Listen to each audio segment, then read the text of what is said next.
Dans cette vidéo, j'accueille Quentin Viard, qui est un coach que j'ai accompagné il y a 1 an et demi, 2 ans environ. Et je l'ai invité parce que je voulais qu'on parle d'habitude et d'auto-sabotage. Ce sont des sujets qui sont ultra importants quand on est entrepreneur. Je me suis rendu compte avec l'expérience que beaucoup d'indépendants et d'entrepreneurs de manière générale ont du mal à développer leur activité, non pas parce qu'ils manquent de méthodes, de techniques, d'un meilleur positionnement marketing ou je ne sais quoi, mais parce qu'ils ont des problèmes de mindset, d'état d'esprit. Parfois, ils n'ont simplement pas les bonnes habitudes en place, parfois ils s'auto-sabotent. Bref, j'avais envie de parler avec Quentin de tout ça. Je pense que ça peut être extrêmement utile. C'est la base, ce sont les fondamentaux, donc reste bien jusqu'à la fin. Juste avant de te laisser avec la vidéo, je t'invite à mettre un gros pouce pour me soutenir et pour me montrer que ce genre de contenu te plaît. Abonne-toi aussi à la chaîne si ce n'est pas déjà fait. J'ai des centaines de vidéos sur la vente, sur le marketing, sur l'entrepreneuriat de manière générale, donc ça risque de te plaire. Active la cloche de notification aussi pour ne pas rater mes prochains contenus. Je publie une vidéo par semaine. Et dernière chose, si tu veux aller plus loin, une fois que tu auras regardé cette vidéo, si tu veux développer ton business en 5 minutes par jour, j'ai ce que j'appelle des emails secrets. Tu as le lien d'inscription en description, tu peux aussi cliquer sur le i. En t'inscrivant, c'est très simple, tu vas recevoir chaque matin à 9 heures un email rempli de conseils, de méthodes, d'astuces pour trouver plus de clients et pour facturer tes services à prix d'or. Mon meilleur contenu se trouve dans ces emails secrets. Il y a plus de 10 000 entrepreneurs qui sont déjà inscrits à l'heure actuelle. Donc si tu es coach, consultant, formateur, freelance, bref, à partir du moment où tu vends tes services à des entreprises ou à des professionnels de manière générale, c'est pour toi. Clique sur le lien en description ou sur le i. Je te laisse tout de suite avec l'interview. Salut Quentin, est-ce que tu peux commencer par te présenter s'il te plaît? Eh ben, avec plaisir, Yann. Donc moi, je suis Quentin Villard.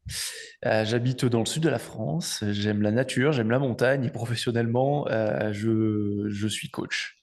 Alors dit comme ça, c'est pas la classe internationale, mais mais moi, mon job plutôt, je le vois comme, on va dire, le bras droit fantôme, tu vois, des entrepreneurs. Où je vais travailler avec eux, sur leur business, pour les aider à créer ce qu'ils veulent dans leur vie et leur business, mais aussi avoir un soutien que l'entrepreneur n'a pas forcément au quotidien, avoir un regard extérieur et aussi développer un travail à la fois sur soi pour voir ses angles morts, pour pouvoir progresser plus vite et aussi voilà, sur un relais de croissance au niveau business. Donc voilà ce Du, que je fais depuis 4 ans maintenant. du coup, dans quelle case de coach est-ce qu'on te range? Est-ce qu'il y en a une coach en productivité, en développement personnel? Tu vois, les gens ont besoin de cases, d'étiquettes. Tu te mettrais dans laquelle, toi, à peu près? Ou Je dans vais pas, lesquelles? j'ai pas forcément me faire d'amis en disant ça, mais quand tu te fous dans une case coach de productivité, coach mindset, coach machin, t'es pas coach. Euh, Tu vas plus faire du consulting, tu vas peut-être faire du Mhm. mentoring, où tu dis, moi, voilà, et je le fais avec certains clients. T'as traversé certaines galères. Moi, par exemple, j'ai traversé de burn-out, j'ai eu des problèmes d'organisation, des problèmes de productivité, j'ai appris là-dessus. Donc, c'est une partie du travail que je fais avec mes clients. Mais tu vois, fondamentalement, je me mets pas dans ces cases parce que mon job, fondamentalement, c'est pas ça. Moi, je pratique plus ce que j'appelle du deep coaching. Ça matche pas avec tout le monde, ça plaît pas à tout le monde. Mais en fait, mon levier, il est beaucoup plus basé sur pourquoi est-ce que les gens font ce qu'ils font. Et en fait, c'est vraiment ce que je vais essayer de soulever avec mes clients. Pourquoi est-ce que tu fais ce que tu fais? Pourquoi tu as développé telle ou telle habitude? Pourquoi tu as développé tel ou tel comportement? Et surtout, moi aujourd'hui, je travaille avec des entrepreneurs qui sont pas des débutants. Souvent qui ont déjà, alors parfois parfois c'est zéro collaborateur, ils ont des freelances à côté, mais ils sont parfois en solopreneur. Des fois, ils ont une petite structure de 5, 10 salariés. Donc, ils ont déjà réussi, il y a déjà du chiffre d'affaires, il y a déjà des choses qui rentrent, ils n'ont pas fondamentalement de problème à régler. Par contre, ils commencent à comprendre, ou en tout cas sans intellectualiser le truc, mais à ressentir que ce qui les a amenés ici les amènera pas à leur prochaine étape de développement, tu vois, en termes personnels et en termes de boîte. Mhm. Et mon rôle, justement, c'est de creuser là-dedans, c'est un peu de jouer, en fait, de foutre le bordel avec le cerveau de mes clients, tout bien, tout honneur, euh, pour qu'ils voient ce qu'ils ne voyaient pas avant. Ok. Tu vois, on a des habitudes qui nous sabotent, on a des habitudes qui nous tirent vers le haut. Qu'elles nous tirent vers le haut, qu'elles nous sabotent, souvent, c'est des choses qu'on a mis en place, des comportements qu'on a mis en place de manière totalement inconsciente. Et mon but, c'est de faire passer de l'inconscient au conscient certaines choses pour qu'on puisse justement agir dessus et te dire, OK, si ton objectif, c'est ça, maintenant, il faut que tu alignes ton comportement, ta personnalité, ton attitude, tes habitudes vers cet objectif. Ouais, t'as Et une c'est pour approche ça que globale, quoi. Ouais, et en fait, ce qui est intéressant, c'est que j'ai des hacks. de productivité que j'utilise moi. J'ai des hacks pour gagner de l'énergie, j'ai des stratégies pour mieux me concentrer, j'ai des stratégies pour me calmer, pour faire baisser mon stress. Mais fondamentalement, je pars du principe que quand tu as une prise de conscience sur un sujet, une prise de conscience forte, et moi, mon coaching, il tourne autour de ça, ton monde change. Parce que mécaniquement, quand tu vois plus le monde de la même manière, il y a tout qui change autour. Et souvent, ça peut être déstabilisant au début quand je travaille avec des clients. Et le but, c'est de te dire, une fois que tu as été déstabilisé, que tu vois le monde différemment, tu restructures quelque chose pour aller plus vite vers tes objectifs. Donc Yes. fondamentalement, voilà. J'ai des Ok. hacks, j'ai des astuces, mais pour Bon, moi, on quand tu va. te mets dans une case, c'est... Ouais, Ouais, tu as une bref. approche certains coachs utilisent, une approche globale. Exactement, Mais ouais. justement, je t'ai invité parce que tu as pas mal d'insights et de bons conseils à donner sur justement comment être plus efficace, prendre de bonnes habitudes, etc. Ça fait un moment qu'on se connaît. Je t'ai accompagné il y a quoi? Il y a un an et demi ou deux peut-être. Enfin, je sais pas, ça passe vite, un truc comme ça. Donc, Il y a 1 an et demi, 2 ans, je crois, ouais. ouais, ça Putain, ouais, passe ça assez passe vite grave vite. et t'as une grosse expertise sur ces sujets. Donc, je me suis dit que ce serait super intéressant d'échanger avec toi. On va parler de tout ça. Juste, est-ce que tu peux faire un petit flashback, présenter un peu ton parcours, par quoi est-ce que tu es passé pour en arriver là? Euh, Disons que ça revient à mon trouble de l'attention avec hyperactivité quand j'avais 2 ans et demi. Ok, ouais, on va remonter jusque-là. Non, non, pour faire simple, moi je suis un ancien gymnaste, j'ai fait de la gymnastique à haut niveau Mhm. jusqu'à mes 23 ans. Ok. Et j'ai toujours eu ce côté hyper performeur, à vouloir toujours me pousser, toujours faire les choses différemment des autres, toujours tester mes limites, toujours me pousser au maximum. Et très vite, je me suis rendu compte que la gymnastique, c'est pas ce qui allait me faire gagner ma vie. Donc mes études sont plutôt orientées autour de la banque, de la finance. Mhm. Et j'ai travaillé dans la gestion de patrimoine, la banque privée, les premières années de ma carrière, pendant 8 ans. Et idem, en fait, ce caractère sous lequel, en fait, je me définissais de hyper performeur à toujours être hyper motivé, toujours me dépasser, toujours machin, a fait que tous les 18 mois, grosso modo, j'ai changé de poste. J'ai Mhm. très vite eu de bonnes responsabilités. À 25 ans, j'étais le manager d'une équipe de 10 conseillers en gestion de patrimoine sur tous les Hauts-de-France. Et en fait, j'avais une ambition un peu que je qualifie maintenant de débile, hein. Mais d'être absolument directeur avant mes 30 ans, pour une raison qui est Mhm. conne, c'est que quand j'ai fini mon alternance, j'avais un entretien de fin d'alternance avec le responsable RH de la banque privée dans laquelle j'étais. Et il m'avait dit, c'est quoi tes ambitions dans 5 ans? Donc moi j'avais 22, 23 ans, ça faisait 27, 28 ans, je dis, bah, je veux être manager. Il avait littéralement éclaté de rire en me disant, tu connais la légitimité, il m'avait fait un petit cours, juste un petit live dessus, et en me disant, enfin, t'attendras au moins 35 ans, on me disait directeur si t'es bon, quoi. Et mon obsession était de lui donner tort à partir de ce jour-là. Ok. Et ça, c'est un truc que j'ai remarqué chez beaucoup de mes clients. Tu vois, que quand tu leur refuses quelque chose, ils disent, ah ouais, ok, tu penses que j'en suis pas capable? On va voir. Et là, en fait, c'est en mode machine, t'avances, tu détruis tout sur ton passage et t'arrives à tes résultats. Et moi, à 29 ans, je suis arrivé directeur de la communication d'une banque privée. Et ça a été le vide abyssal, en fait. J'étais pas bien du tout. Je me disais, putain, j'ai fait tout ça pour ça. Je voyais que le step d'au-dessus, c'était celui de mon boss, c'était de devenir directeur de la banque privée. Ça me faisait pas du tout, mais pas du tout vibrer. Je me disais, putain, ok, j'ai donné toute cette énergie pour quoi au final? Et à côté de ça, depuis que j'ai 16-17 ans, j'ai toujours été passionné de psychologie, de comprendre pourquoi les gens font ce qu'ils font. Donc en fait, je me suis toujours formé sur ces sujets à côté de mon taf. Et je Mhm. pense que d'ailleurs, ça a participé à ma croissance dans les différentes boîtes que j'ai fréquentées.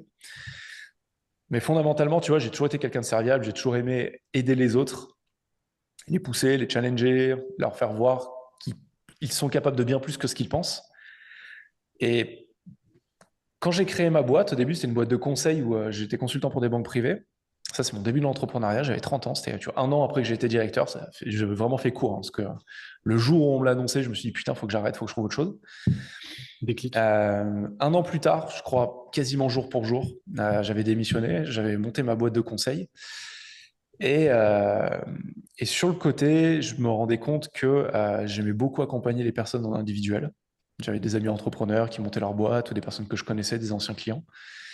Et c'est un truc sur lequel j'avais de l'impact concret. Quand j'étais consultant, je faisais des séminaires devant plusieurs personnes. Je formais entre 600 et 800 personnes par an. Mais je voyais pas de changement concret, je voyais pas de changement d'attitude. Souvent, j'étais 24 heures ou 48 heures avec des personnes, pas Mhm. plus. Et j'aimais cette inscription dans le temps et de voir les personnes changer.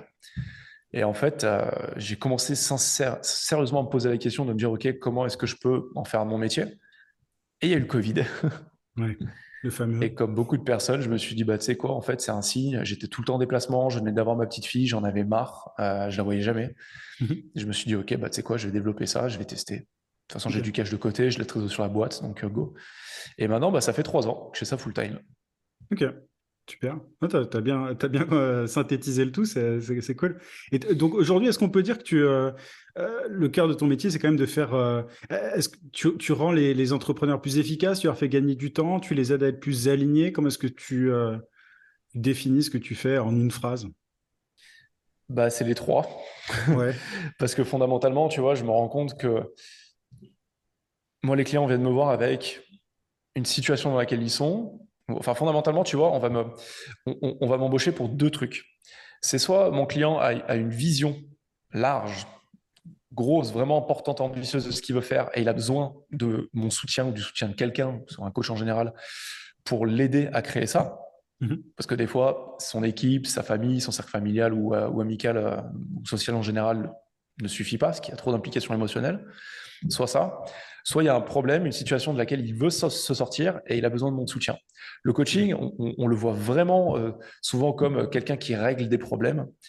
Moi, je me vois pas du tout, je joue pas ce jeu-là en tout cas, je suis pas là pour régler des problèmes. Quand mes clients en ont, on les règle ensemble. Mhm.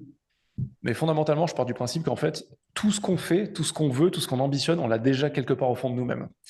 Moi, mon rôle, c'est juste de débloquer tout ça. Et ce qui est intéressant, c'est que quand tu fais gagner quelqu'un en clarté, quand tu crées un alignement entre ses valeurs, qui il pense être, qui il veut devenir et ce vers quoi il veut se diriger, ben, mécaniquement, il y a plein de choses qui s'alignent et qui se mettent en place. Donc, Ouais. ta productivité augmente, je dirais même ton efficacité. Mhm. Tu deviens plus efficace, tu deviens plus focus, tu deviens plus concentré parce que tu as gagné en clarté. Et après, mon rôle, c'est un peu de driver ça avec eux sur. Souvent, je fonctionne sur 6 mois avec mes clients pour qu'ils déraillent pas.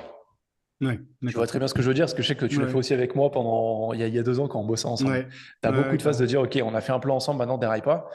Et après, moi, je vais aussi travailler sur tout ce qui est physiologie et émotionnel, de se dire, Mhm.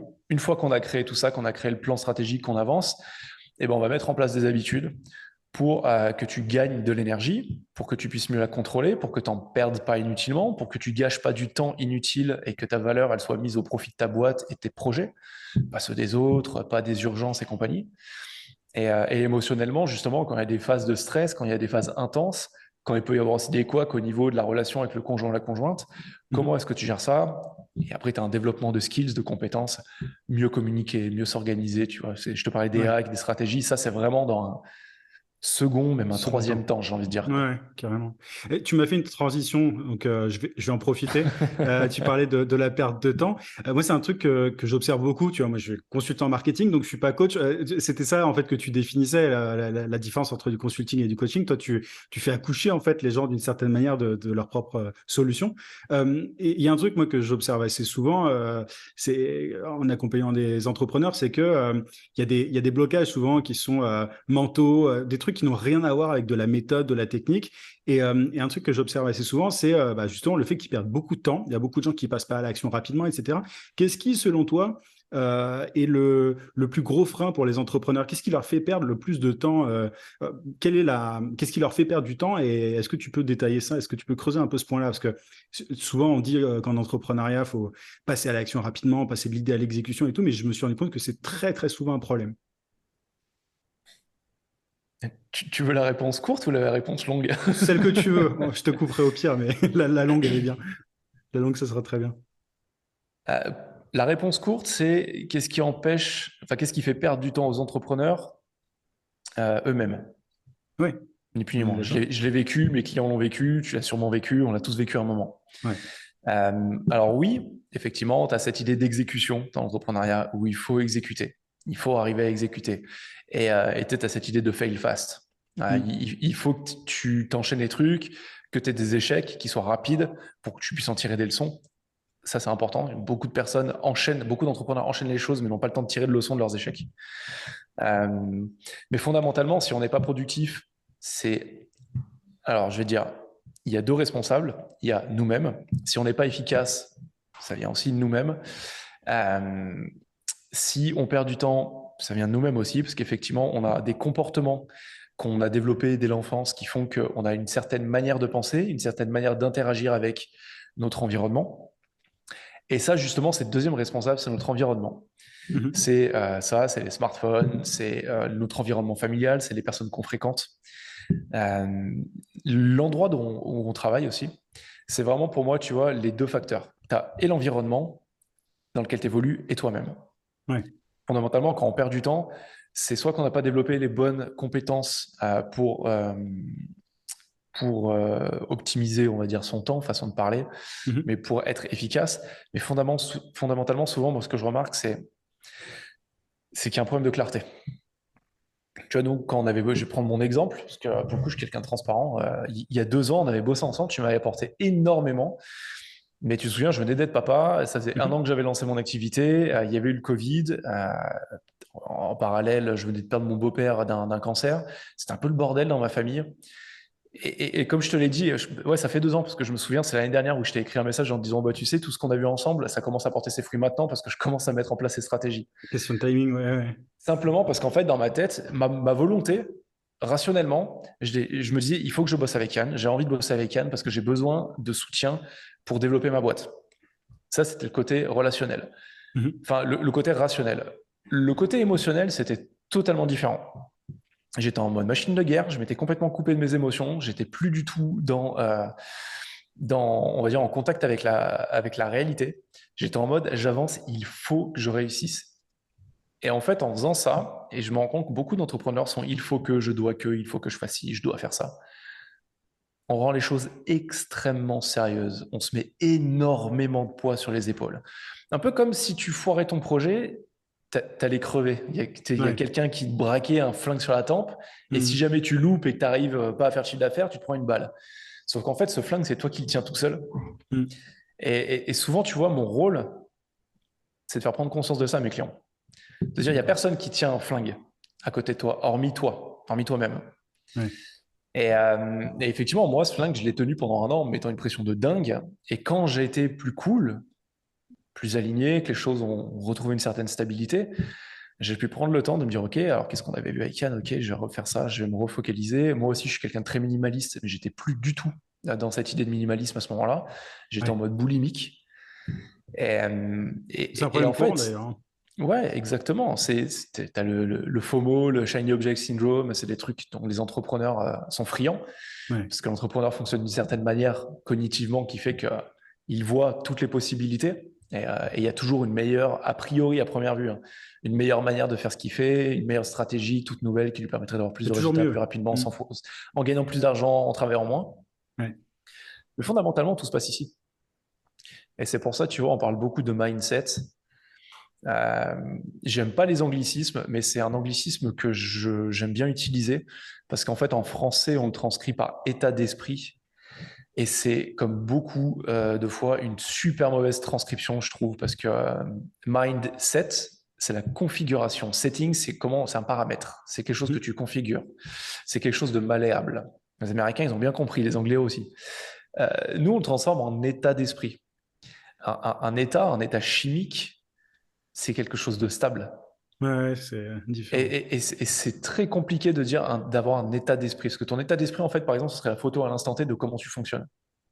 Mais ce qui est intéressant, c'est de te dire que en fonction de comment tu penses, des mots que tu utilises, tu peux jouer justement sur ce paramétrage. Et tu vois, ça c'est la réponse courte, et j'ai commencé la réponse longue, et je vais refinir par une conclusion très courte. Pourquoi est-ce que les gens sont, on va dire, sont la cause racine? Pourquoi toi, moi, n'importe qui est-on la cause racine de nos propres problèmes? Parce que les mots qu'on utilise, ils construisent notre réalité. Si tu dis que les trucs craignent, ta réalité, elle craint. Si tu dis que tout va bien, a priori, tout va bien. Si tu dis que tu vas y arriver, là, on va prendre les trucs avec un peu plus de nuance. C'est la psychologie positive à 2 balles. La psychologie positive n'est pas à 2 balles, hein. C'est la manière dont on le perçoit, Ouais, souvent, et ouais. quand elle est présentée qui est à 2 balles. On se dit, il faut que je pense positif, il faut que j'utilise des mots positifs, il Un faut peu que je caricaturé, quoi. répète mes trucs le matin, mes affirmations positives pour me motiver, machin.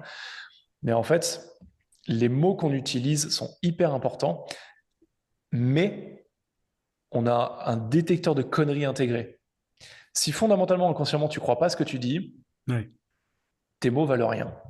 Si tu dis je suis quelqu'un qui a confiance en soi, j'ai confiance en moi, je vais y arriver, je suis imbattable, je suis indestructible, mais qu'au fond tu sais que c'est des conneries, ton inconscient va dire oh mec, détends-toi, c'est n'importe quoi, tu racontes n'importe quoi. Moi, je vais te rappeler la réalité. Et en fait, tu restes dans les mêmes habitudes, les mêmes choses, les mêmes schémas de pensée qui font que ta réalité ne bouge pas. Vraiment, ouais. Par contre, quand tu commences à travailler là-dessus, tu changes les mots que tu utilises pour parler au quotidien, pour décrire ta réalité change. Et vu que ta réalité change, tu vois plus le monde de la même manière, les actions que tu vas mettre en place vont fondamentalement changer. Et donc, mécaniquement, les résultats que tu vas obtenir dans le monde, dans la réalité, vont changer. Et tout ça, tu vois, pour moi, c'est la conclusion simple, c'est change ta manière de te parler, change les mots que tu utilises, ça va changer ta manière de penser, et donc ça va changer ta manière d'opérer dans le monde en général. Ouais, ça débloque tout en plus. Moi, c'est un truc souvent que c'est une chose sur laquelle j'insiste de plus en plus, mais c'est vrai que je me rends compte que tu vois, le mindset, l'état d'esprit, et c'est vrai que justement, c'est un truc dont peu de gens ont conscience, et je pense que c'est un truc qui parle souvent à des entrepreneurs plus avancés parce qu'ils ont plus de recul sur eux, en fait, ils se sont cassés les dents tellement de fois qu'au bout d'un C'est moment, ce ils que prennent du j'allais. Ils se recul, sont et déjà cramés, ils se rendent c'est compte ça, que la volonté, c'est une chose, mais ça fait pas tout. c'est ça. Et mais c'est un vrai sujet. Et c'est pour ça que je suis très contente de t'accueillir sur la chaîne parce que c'est le petit truc qui peut tout débloquer. C'est-à-dire que moi, tu vois, qui transmet des méthodes marketing et tout, et s'il n'y a pas cette base de mindset, il n'y a rien qui est applicable, il n'y a rien qui peut fonctionner. Je me rappelle quand je me suis lancé, j'ai fait un gros travail sur moi-même et c'est comme ça que les choses ont été fluides, quoi. Mais Mhm. tout le monde ne passe pas par ça. Et c'est pour ça qu'il y a pas mal de gens qui ont aussi besoin de se faire accompagner, quoi. Donc, pour la partie état d'esprit, non, c'est super intéressant. Je voulais qu'on parle aussi un petit peu des bonnes habitudes, justement, parce que là, ça va au-delà de l'état d'esprit. À quel point est-ce que c'est important pour un entrepreneur, selon toi? Déjà, je parlerai pas de bonnes habitudes. J'ai changé mon Ok, braquet, tu vois, de ok, mon idée depuis intéressant. un petit moment. Mhm. On va parler juste d'habitudes qui sont alignées avec tes ambitions ou pas. Ok, Euh, Tu vois, j'ai vu dernièrement sur LinkedIn, il y a un débat autour des routines, des habitudes, est-ce que c'est utile, ouais. est-ce que c'est pas utile. Et j'avais eu un débat, je me souviens, il y a 6 mois avec un entrepreneur qui disait les routines, c'est des conneries. Moi, je me lève à 10 heures, je bosse en slip dans mon canapé. Si j'ai faim, je vais me prendre un croissant, je bois du café et tout va bien, mon business tourne à fond. J'ai pas besoin de routine, j'ai pas besoin d'habitude. Et en fait, je lui avais dit, tu sais, ce que tu décris, c'est Ce une sont des habitude. habitudes. Bah oui, oui. C'est une habitude, ni plus ni Mhm. moins. La question, c'est quelle habitude, enfin, quel impact va avoir telle ou telle habitude, une habitude A, B ou C, sur toi, sur ton énergie, sur ta productivité et sur ta vie à long terme avec ce que tu veux créer. Je vais pas dire qu'il faut faire partie du commando, lever 5 heures, 1 heure de sport, méditation, journaling, douche froide, Ouais. même si fondamentalement, moi j'aime ça. Alors je me lève pas à 5 heures parce que je suis pas aussi autant du matin. Mais le matin, effectivement, je me suis rendu compte que j'aime être au calme, j'aime être seul, j'aime faire du sport, j'aime méditer, j'aime écrire. Voilà. Après, ça me regarde moi. Et j'ai des clients qui se lèvent, ils se servent un verre d'eau, ils se mettent à bosser. J'ai des clients qui se lèvent, ils foutent un sweat, ils vont marcher. Mhm.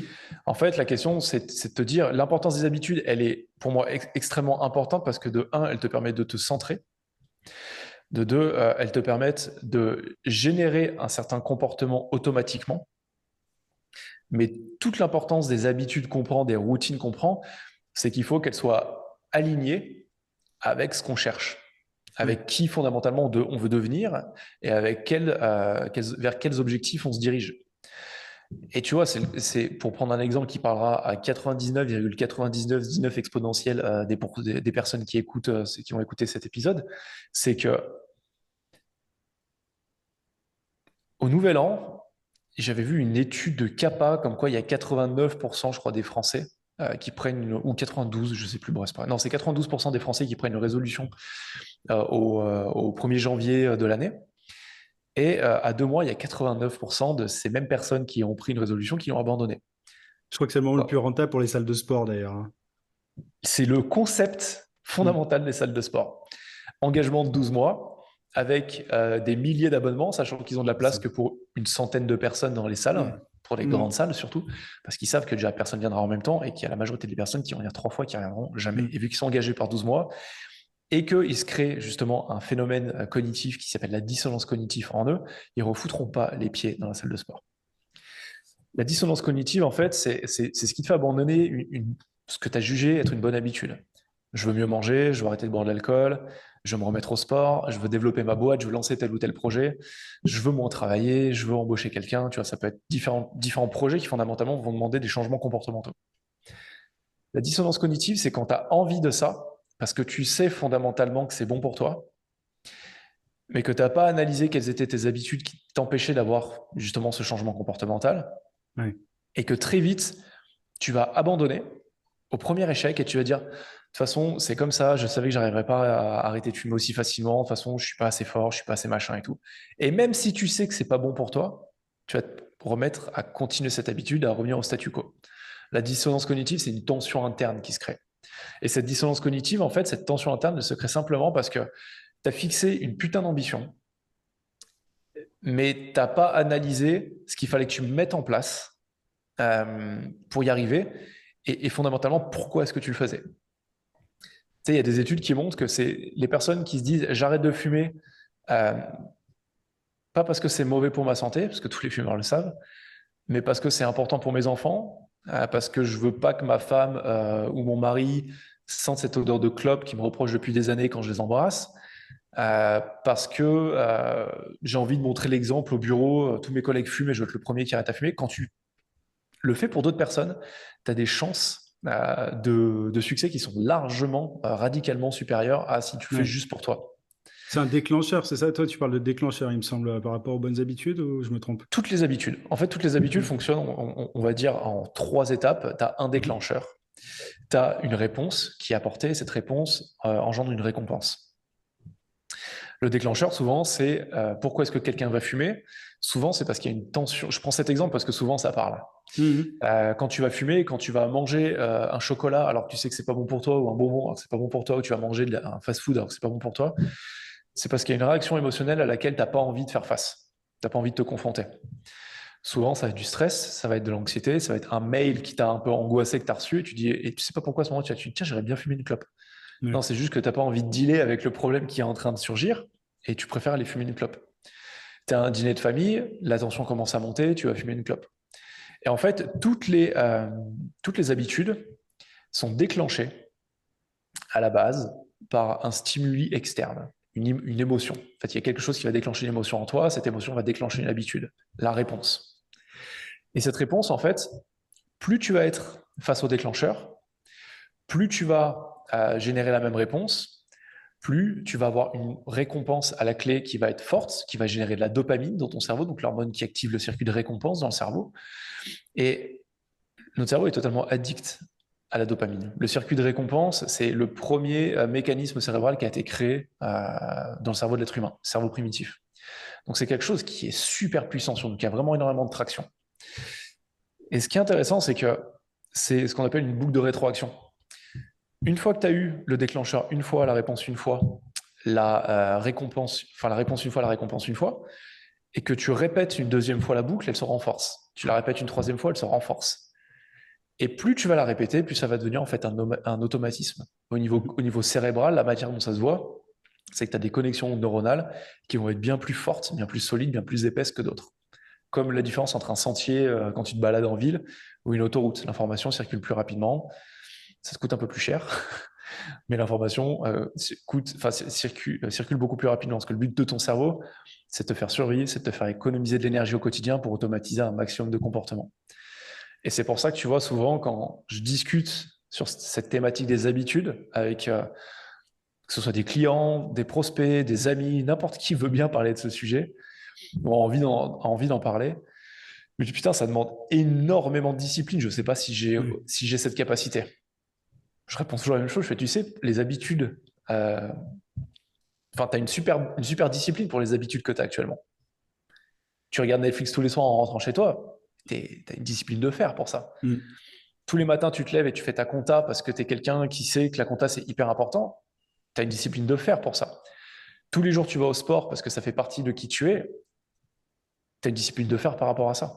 Et en fait, on ne se rend pas compte à quel point on est discipliné pour les choses qui sont déjà ancrées en nous. Et en fait, Ouais. effectivement, neurologiquement, passer de ces autoroutes neuronales à de nouvelles connexions que tu dois créer consciemment et volontairement changer tes comportements, ouais, ça demande un peu de discipline au début. Ouais, Parce au qu'en fait, tu as début. une balance. Au début, c'est comme ça, tu as Ouais. beaucoup de discipline, très peu d'automatisme. Et plus tu fais passer le temps, plus il va y avoir un équilibre. Et souvent, on Carrément. constate l'équilibre au bout de 30, 60 jours. Ça n'a rien à voir avec changeant 3 semaines en 21 jours, c'est des conneries. On voit que pour vraiment qu'une habitude commence à s'ancrer, il faut en moyenne 90 jours. Mhm. Et donc, tu vois, une fois que tu as passé ce stade, bah, tu as besoin de moins en moins de discipline, l'habitude prend de plus en plus le relais. C'est ancré, Et quoi. par, Ouais. ouais, et par contre, tu vois, pour les dépendances comme l'alcoolisme, le sexe, la clope, le sucre, les trucs comme ça, tu auras toujours besoin d'un tout petit peu de discipline Ouais. pour garder l'autre habitude. Parce que c'est des choses qui sont tellement implémentées dans le cerveau que tu peux réduire euh, une connexion neuronale quasiment en néant, mais elle sera toujours là. Et Je tu peux témoigner, devras moi, sur toujours... la clope. C'est Vas-y. vachement intéressant parce que j'ai arrêté justement du jour au lendemain, mais pour une raison très simple, c'est que j'avais justement, comme tu le disais, moi, je fumais beaucoup à une époque et ça fait des années maintenant. Et comme tu le disais, il y a eu un déclencheur, mais c'était, tu vois, bon, sans rentrer dans les détails, le déclencheur c'était pas pour ma santé, c'était pour quelqu'un d'autre, tu vois. Mmh. Mais voilà, pour un proche qui était décédé, etc. Mais c'était pour lui que je le faisais. Mmh. Et c'est-à-dire que enfin, j'avais dit à mes potes ce jour-là, je l'avais un peu pensé évidemment. Celle-là, c'est la dernière, j'ai plus jamais touché. Pourtant, je fumais deux, trois clopes d'affilée sans aucun problème, etc. Et on m'a toujours demandé, mais comment t'as fait pour arrêter comme ça? J'arrive pas et tout. Et en fait, c'était parce qu'il y avait une raison. Moi, j'appelais ça une raison, mais c'est ce que tu appelles un déclencheur. En fait, c'est une raison externe en fait qui fait que ça passe. Et au début, c'est compliqué, mais après, enfin, c'est un Mmh. truc dont on n'a plus besoin. Mais au-delà de ça, je trouve que en fait, je suis super content qu'on en parle parce que les habitudes, c'est un sujet qui est essentiel pour développer une activité. Moi, j'envoie un email par jour depuis janvier 2019. Enfin, tout mon business est basé sur les habitudes et les gens, à chaque fois, ils me disent, mais comment tu fais pour trouver des idées, etc., tous les jours. Mais en réalité, c'est exactement ce que tu as décrit, quoi. C'est juste une habitude qui est mise en place et tout est possible à partir du moment où on a un peu d'autodiscipline, mais surtout à partir du moment où on comprend les mécanismes dont tu viens de parler, quoi. Mmh. Tu sais, je suis curieux par rapport à ce que tu dis, tu vois, du fait que... Alors, le déclencheur, c'est en fait un stimuli externe qui va déclencher une habitude, ce que je voulais Mhm. dire. Là, toi, ce dont tu parles, c'est un motivateur. Ok. Ah, Tu as une c'est pas pareil pour motivation. toi. Ok. En fait, tu vois, le déclencheur, ça va être le trigger qui va déclencher un Ouais. comportement. Ok. Par exemple, tu passes devant une boulangerie, tu sens l'odeur du croissant, machin, tu dis j'ai Ouais. faim. Voilà. D'accord. Sucre plus beurre, c'est 50% de sucre, 50% de beurre, c'est quasiment la même consistance que le lait maternel. C'est pour ça qu'on Mhm. a énormément de mal à résister au sucre et au gras. Parce que pour nous, c'est signe d'énergie, de plein de choses. Mais donc cette odeur, elle va déclencher une habitude. Si tu as l'habitude de dire, bah, tiens, je vais me prendre un café et un croissant sur le chemin du boulot, euh, l'odeur des croissants va déclencher ton comportement. Tant que tu n'as Ouais. pas senti cette odeur, le comportement n'est pas déclenché. Mhm. Toi, tu vois, si tu te dis, tu as voulu arrêter la cigarette, ça, c'est un Ouais. motivateur. Il y a deux types de motivation. Il y a les motivations intrinsèques et extrinsèques. La Ouais. D'accord. motivation Ok. intrinsèque, c'est celle qui vient de l'intérieur. La motivation extrinsèque, c'est ton patron qui te dit si tu bosses bien, tu as un bonus à la fin de l'année, ou je Mhm. t'augmenterai, ou tu auras un nouveau poste.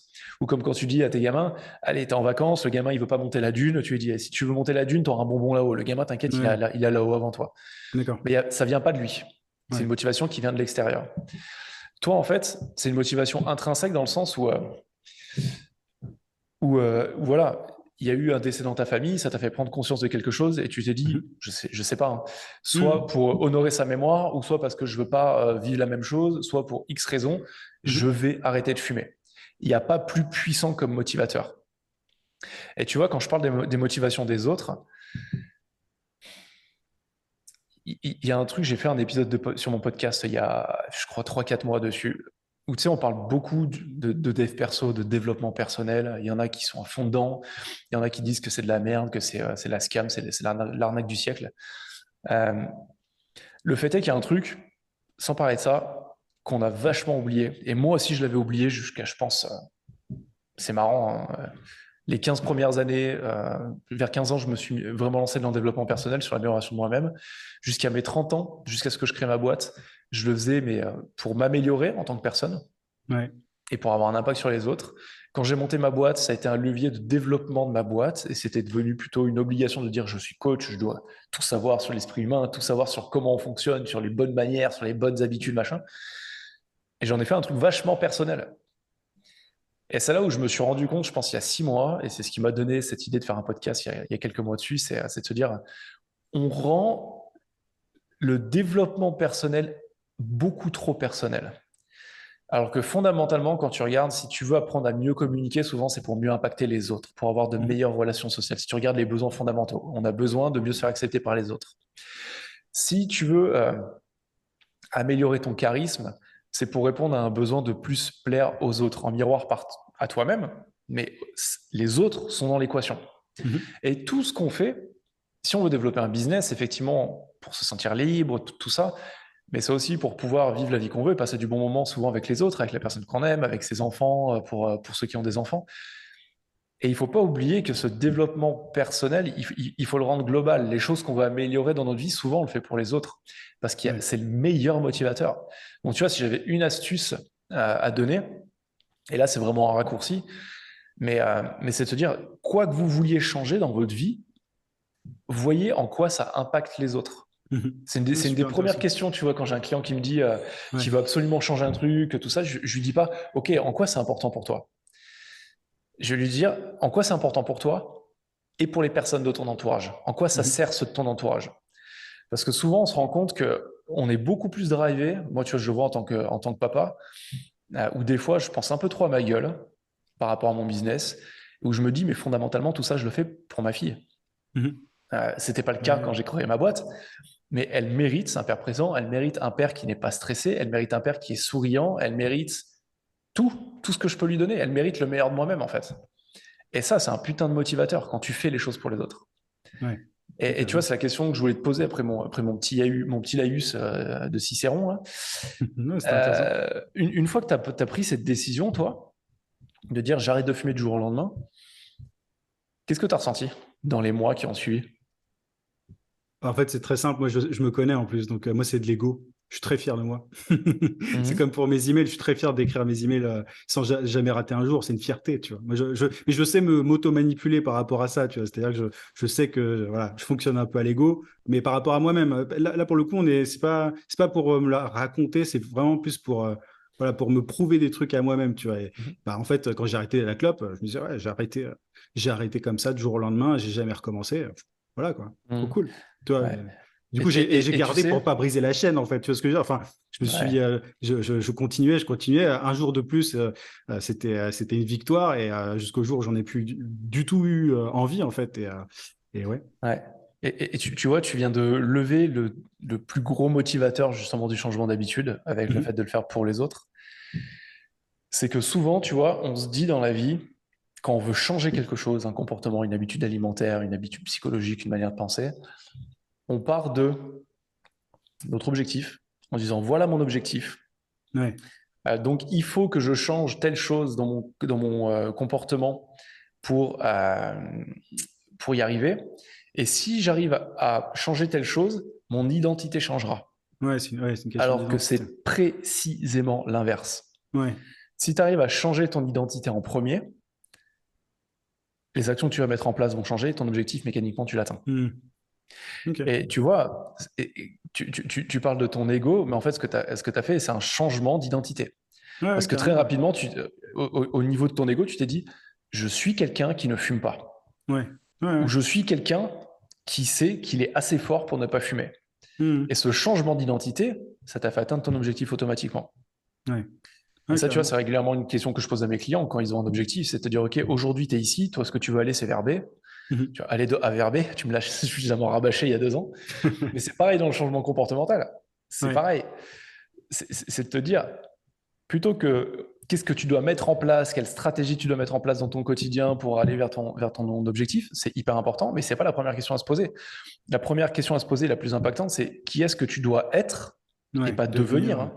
Mais qu'est-ce qui... Non, parce que justement, le but, c'est de se dire, être son soi futur, mais dès maintenant. D'accord, ok. De te dire qui est-ce que je dois être aujourd'hui, dès maintenant, pour aller dans cette direction. Ok. Tu vois, si tu veux perdre 20 Ouais, kilos, carrément. plutôt de te dire qu'est-ce que quelqu'un qui a 20 kilos et qui les a déjà perdus fait, tu te dis bah, plutôt qu'est-ce que quelqu'un qui n'a pas 20 kilos à perdre fait. Ouais, ok. Bah, il Oui, fait il faut attention, il avoir mange moins de sucre, il va l'identité. au sport, il marche tous les jours et Ouais. tu te bases sur cette identité. Mhm. Ok.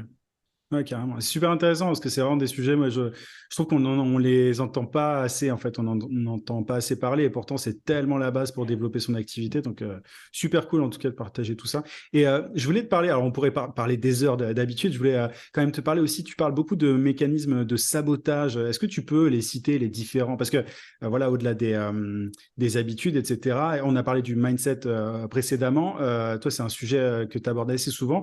Quels sont les grands types de sabotage, d'auto-sabotage qu'ont les entrepreneurs de manière générale et qui les bloquent dans le développement de leur activité?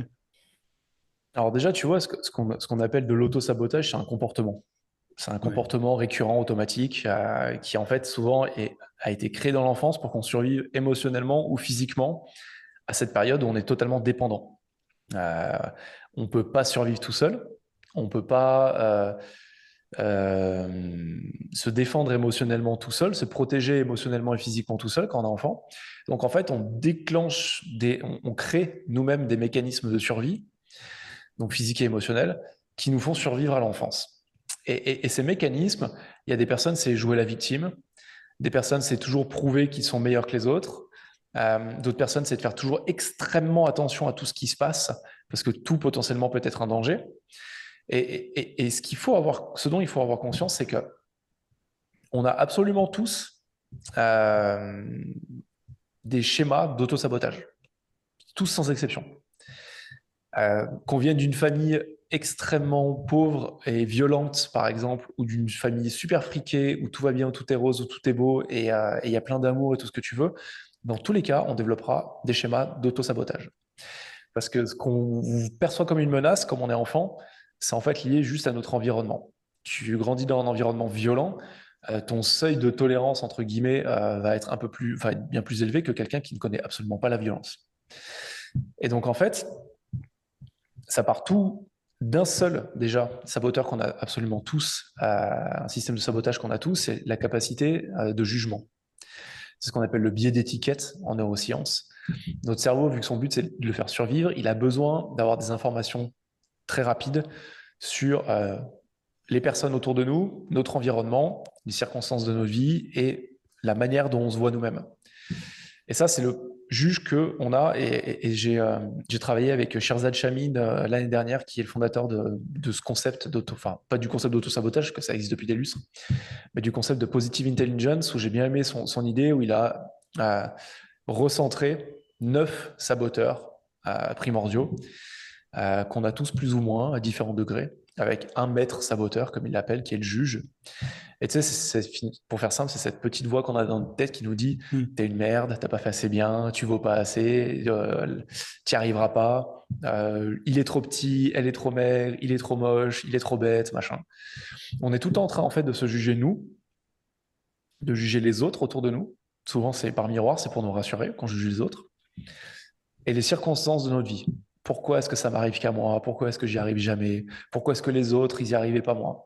Hmm. De toute manière, c'est pas ma faute si j'y arrive pas. C'est parce que l'environnement dans lequel je suis est pas le bon. Je suis pas au bon endroit, pas dans le bon bureau, pas dans la bonne ville, etc. Ça, en fait, on juge. Et c'est une voie qui est très dure. Enfin, qui peut être très dure, qui peut être très sournoise chez certains. Ça dépend. On a tous une manière différente de se juger. Moi, mon juge interne est extrêmement violent, par exemple, où je me suis insulté les 30 premières années de ma vie, quoi.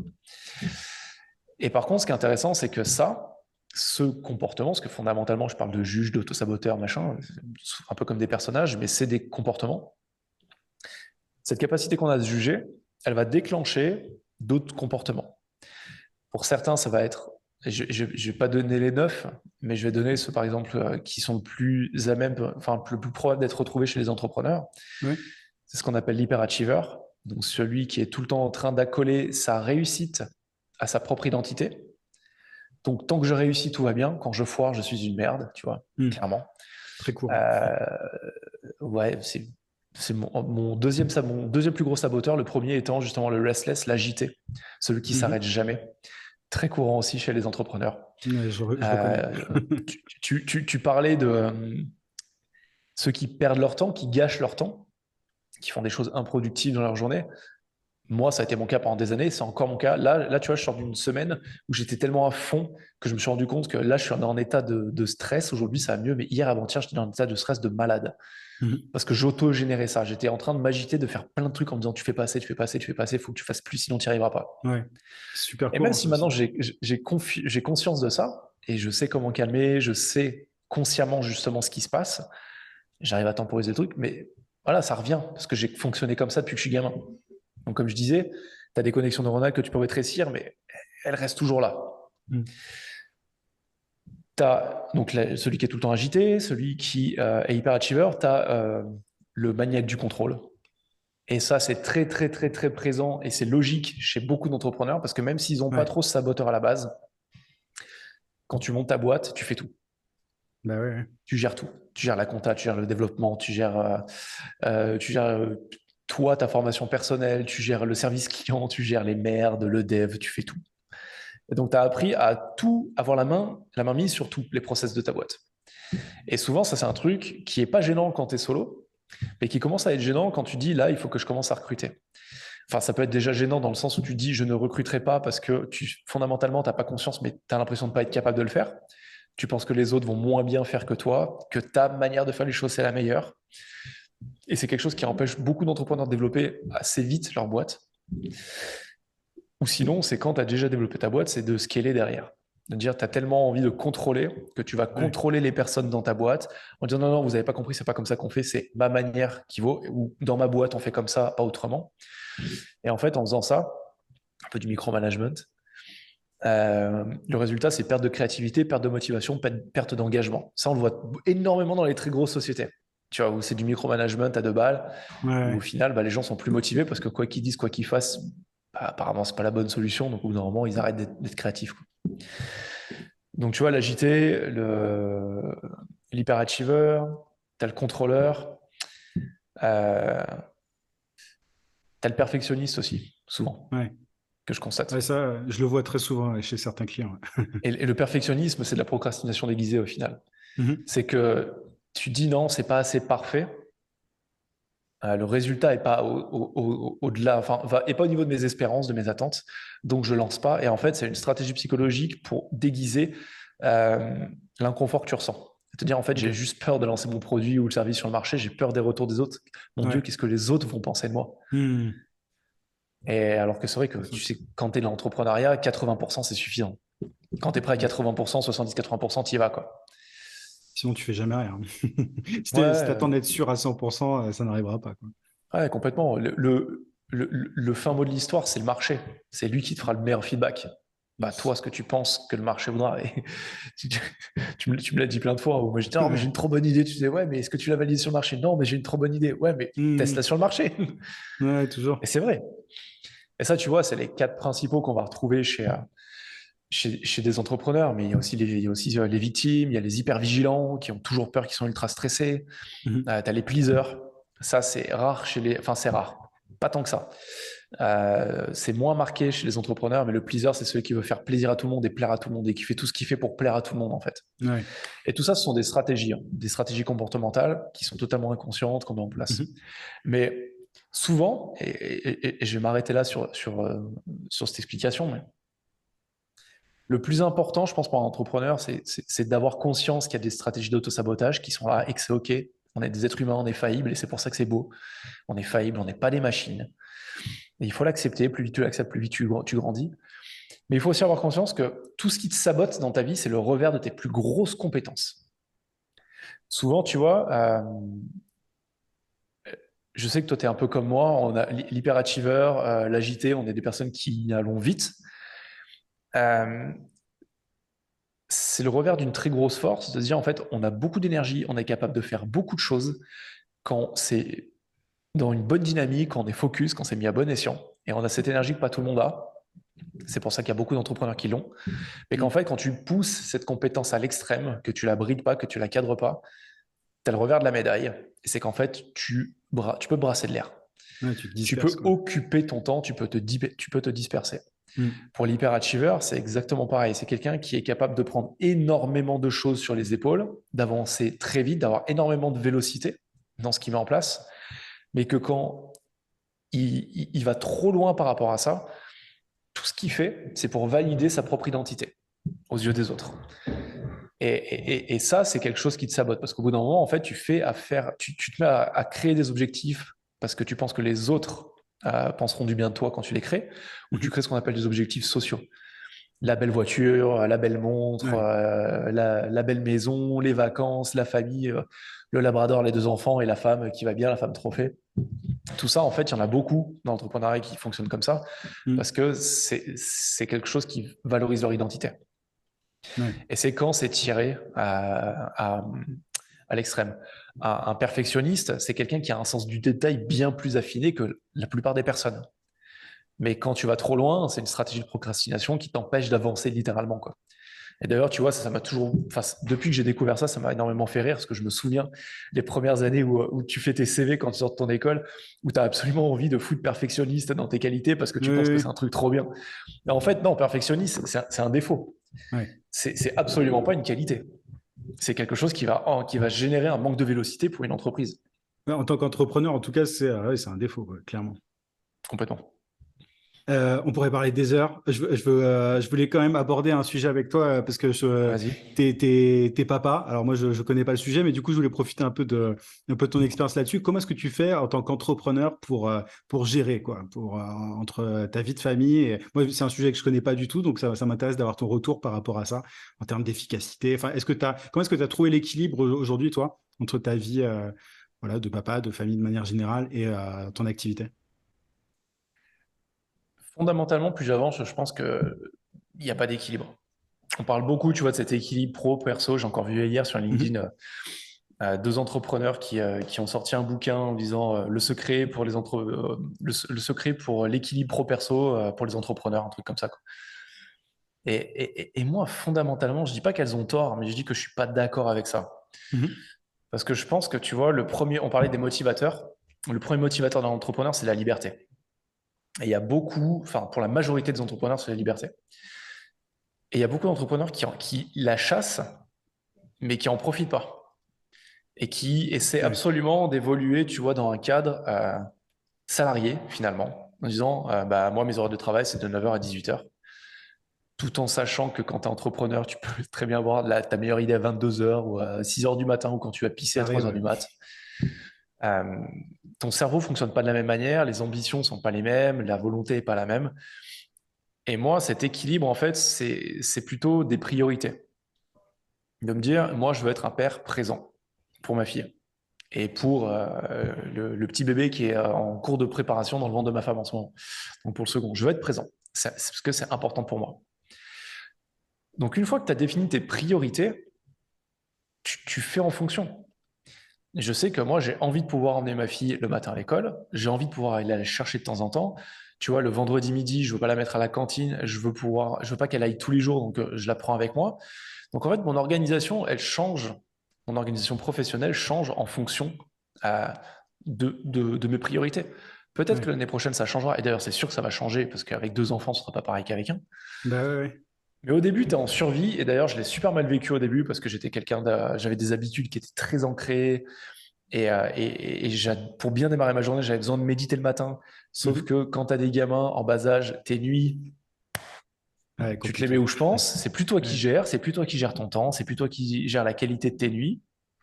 Et en fait, au bout d'un moment, pendant 6 mois, j'ai lutté à dire coûte que coûte, je vais continuer à me lever à 6 heures, coûte que coûte, je vais continuer à méditer, coûte que coûte, je vais continuer à faire ma routine le matin, jusqu'à ce que je pète en vol et je me dis, mais en fait, c'est juste plus possible. C'est pas possible, ouais. Parce que t'es éreinté, quand t'as dormi 2 heures dans la nuit et que tu te forces à lever 6 heures, ça relève de la connerie plutôt que de la Hmm. volonté et de la force mentale. Et maintenant, j'ai changé. Je me recouche à un rythme que j'avais quand j'étais adolescent, c'est marrant. J'ai plus me coucher à 23 heures et me lever vers 7 heures, 7h30. Alors que dernièrement, je me couchais plus vers 22 heures pour me lever vers 6 heures. Et là, j'ai retrouvé un rythme où je me lève en fait un peu comme en même temps que ma fille. Là, je me lève un quart d'heure avant, où je vais juste méditer 15 minutes parce que pour moi, c'est important. Ça fait 10 ans que ça fait partie de ma vie. Même plus maintenant, 15 ans, je pense. Et en fait, tu trouves des schémas d'organisation, mais il faut bien avoir conscience que En fait, tu vois, plus que ça, il faut avoir conscience de la vérité que disait Bruce Lee derrière Be Water, my friend. Et je pense que, tu vois, nous, on est tous, en tant qu'être humain, c'est même plus qu'en tant que parents, hein, on recherche systématiquement un équilibre qu'on trouvera jamais. Il faut absolument en avoir conscience, simplement parce que par définition, le monde est chaotique. Donc, toi, le meilleur truc que tu puisses faire, c'est trouver un équilibre dans un monde qui est tout le temps en train de te taper à droite, taper à gauche, taper en dessus, taper en dessous, et qui te met en déséquilibre constant. Et toi, ton but, c'est d'essayer de rester un peu plus comme ça, tu vois. Et quand tes parents... du chaos. Ouais, c'est exactement ça. Enfin, j'aime bien l'idée du surfeur parce que tu vois, on peut faire une analogie avec le surfeur. Un surfeur, il n'a pas, il a pas la capacité à savoir quand est-ce qu'il va y avoir de la houle, quand est-ce qu'il va y avoir les bonnes vagues, quel va être le vent, quel va être le temps, quelle va être la température de l'eau, de quel côté va arriver la vague. Par contre, il peut apprendre à être un bon surfeur et à se dire, s'il y a la vague, quand elle arrivera, je la prendrai. Et une fois que je suis dessus et que j'ai bien ramé, que je me suis mis dessus, j'ai profité du courant, je vais me laisser porter jusqu'à ce que la vague s'éteigne. C'est pareil dans la vie en général. S'il y a des vagues qu'il faut arriver à prendre, et quand elles sont pas là, il faut juste se ressourcer et se reposer. Et quand t'es papa, quand t'es maman, que t'es entrepreneur, c'est ça. Il faut arriver à te créer des moments pour toi. Moi, je m'en suis rendu compte en étant papa. C'était encore plus important d'avoir des moments dédiés dans la semaine qui sont juste pour moi, où je vais aller marcher, où je vais m'étirer, où je vais méditer, où je vais aller faire du sport, où je vais faire un truc qui me fait kiffer. Pour quelqu'un, ça peut être cuisiner, faire de la pâtisserie, j'en sais rien. Mais trouver des choses qui sont importantes pour toi, qui te coupent du boulot, qui te coupent de ta vie de famille, qui te permettent, tu vois, de te ressourcer. Parce que effectivement, quand tu as l'ambition d'être présent pour ta famille et de créer une entreprise, ça peut être un putain de sacerdoce au début. Ouais, carrément. Et pour ça, effectivement, il faut s'entourer des bonnes personnes, il faut échanger, il faut tester. Et tu vois, avec un pote, on a lancé un podcast qu'on n'a pas fait la promotion encore, mais justement, il s'appelle Papapreneur. Il s'appelle Papapreneur, c'est pour ceux qui veulent être autant papa qu'entrepreneur. Je mettrai le lien en description, tous tes liens seront en description de toute façon. Ah, trop cool, c'est gentil. Et pour le coup, c'est intéressant parce que c'est venu de l'idée avec un pote où lui aussi est papa de 2 enfants, lui aussi est entrepreneur. Moi, je suis un peu sorti de là, mais lui, il est à fond productivité. Et c'est son cœur de business, il est très bon là-dedans. Et en fait, on s'est rendu compte à quel point tous les livres, toutes les formations que tu peux suivre ne comportent jamais le mot enfant ni famille. Et je sais que c'est le cas d'Étienne, et il n'y a pas de souci, c'est pas forcément ta cible. Mais nous, on s'est rendu compte de ça, qu'en fait, il y a plein de trucs qui, pour nous, fonctionnaient, mais vraiment super bien, quand t'es célibataire ou quand t'es en couple mais que t'as pas d'enfant. Le jour où tu deviens un parent, mais au début, c'est un enfer. T'es en mode survie, quoi. Et donc, nous, dans ce podcast, on a décidé de partager un peu la réalité du terrain, comment est-ce qu'on a fait pour s'en sortir, pour survivre de tout ça, quoi. Ouais, ça peut intéresser pas mal de monde. C'est une super idée, je trouve, pour le coup. Alors, en tout cas, merci pour cet échange, Quentin. C'était ultra intéressant. Je pense que ça en a intéressé pas mal. Je trouve que c'est vraiment c'est les fondamentaux, en fait. Enfin, c'est la base vraiment pour pouvoir aller plus loin par la suite. Où est-ce que les gens peuvent te retrouver? Alors, tu parlais de ton podcast. Je mettrai tous les liens en description, mais où est-ce que je renvoie les gens concrètement pour aller plus loin, pour profiter de tes services ou voir ton contenu de manière générale? Fondamentalement, ils peuvent aller soit sur mon site quentinviard.com où dessus j'écris plein d'articles pour les entrepreneurs, entre autres, mais principalement pour eux. Et sinon, sur mon podcast Devenez indéboulonnable, je mettrai tout ça. Qui est mon podcast de référence, celui que j'enregistre tous les jours quasiment. Et puis après, sur LinkedIn, les réseaux sociaux. Ouais, carrément. Je mettrai tous les liens en description. En tout cas, merci d'avoir accepté mon invitation. C'était super intéressant. C'est encore une fois, je trouve que ce sont des sujets qui sont pas bien traités en plus, je trouve, de manière générale, et tu le fais de façon ultra claire et tout, et approfondie. Donc, c'est un vrai plaisir. C'était vraiment cool. Merci encore. C'était très gentil de m'inviter. Bah écoute, à la prochaine et puis à très vite. Ouais, à très vite, Yann. Ciao. Ciao. Merci à toi d'avoir suivi cette interview jusqu'au bout. Si elle t'a été utile, si elle t'a plu, n'hésite pas à soutenir mon travail en mettant un pouce sous la vidéo. Abonne-toi également à la chaîne si ça n'est pas déjà fait. Et je te rappelle que si tu veux aller plus loin, si tu veux développer ton business en 5 minutes par jour, mes emails secrets t'attendent. Clique sur le lien en description ou sur le i. Je te dis à très vite pour une prochaine vidéo.